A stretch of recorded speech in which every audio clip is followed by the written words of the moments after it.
Okay, आजकल जहाँ बिना सर पैर वाले ज़ॉम्बीज़ मूवी ने पूरी दुनिया में धूम मचा रखी है, जहाँ एक अजीब वायरस के चपेट में आकर पूरी दुनिया में तबाही मच जाती है, वहीं प्रकृति में भी कई सारे ऐसे रियल लाइफ ज़ॉम्बी वायरस हैं जिसके बारे में हमें आज तक नहीं पता है। तो आज कई दिनों के बाद मैं आपके लिए लेकर आया हूँ प्रकृति के कुछ रियल लाइफ ज़ॉम्बी वायरस जिनसे आज तक हम अवेयर नहीं थे।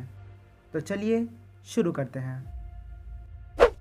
हम में से अधिकतर लोगों ने All of Us Are Dead zombie series तो देखी ही होगी, जिसमें वायरस का ओरिजिन एक चूहे से होता है, जो कि शायद फ्यूचर में भी पॉसिबल हो। दरअसल टैक्सोप्लाज्मा नाम का एक ऐसा पैरासाइट यानी परजीवी पाया जाता है जो चूहे को अपने कंट्रोल में कर सकता है, और अगर गलती से यह पैरासाइट किसी भी आम चूहे के साथ जुड़ जाता है तो ये चूहे के दिलो दिमाग पर पूरी तरह से कब्जा कर लेता है और उस अच्छे खासे चूहे को ब्रेन डेड बना देता है। तब वो नॉर्मल चूहा किसी नॉर्मल चूहे की तरह बिहेव नहीं करता है, बल्कि वो आम चूहे से बिल्कुल अलग एकदम निडर हो जाता है और वो अपने शिकारियों से डरकर भागने की बजाय उनसे ही लड़ने लगता है और काफ़ी ज़्यादा डेंजरस हो जाता है। पर हाँ, इसके काटने से दूसरे चूहे ज़ॉम्बी में नहीं बदल जाएंगे जिस तरह मूवी में होता है।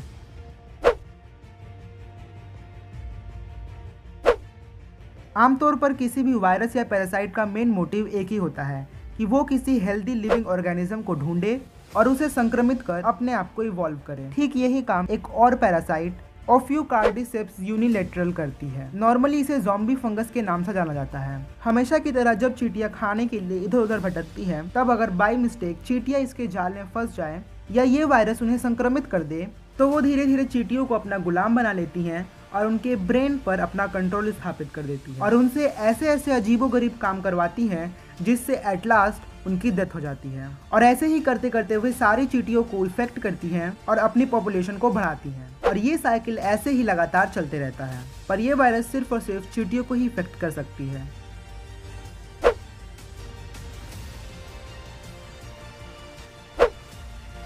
ल्यूकोकोरेडियम पैराडॉक्स जो स्नेल को अपना शिकार बनाता है। सबसे पहले तो ये भी पिछले दोनों पैरासाइटों की तरह अपने शिकार के दिमाग पर कब्जा करता है और फिर स्नेल को कंट्रोल कर उसे अपने शिकारी जीवों जैसे बर्ड्स, फ्रॉग के सामने विजिबल बनाता है ताकि वे इसका शिकार कर सके। इन शॉर्ट, ये वायरस स्नेल को आत्महत्या कराता है और स्नेल को बेवकूफ़ बनाता है कि सब कुछ नॉर्मल है, बट रियलिटी में तो कुछ और ही होता है।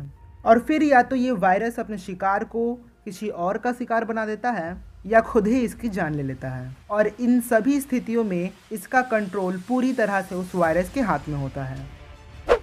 ये तो फिर भी 3 एग्जाम्पल्स हैं, और भी न जाने कितने सारे ऐसे पैरासाइट्स हैं जो किसी भी जीव को हाफ डेड बना सकते हैं, जैसे zombie spider, zombie crab, zombie bug.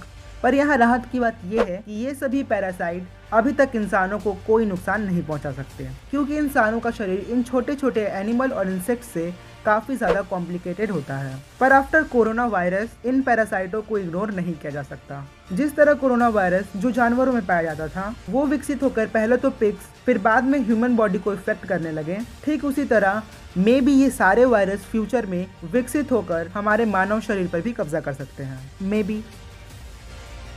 Thank you for watching this video.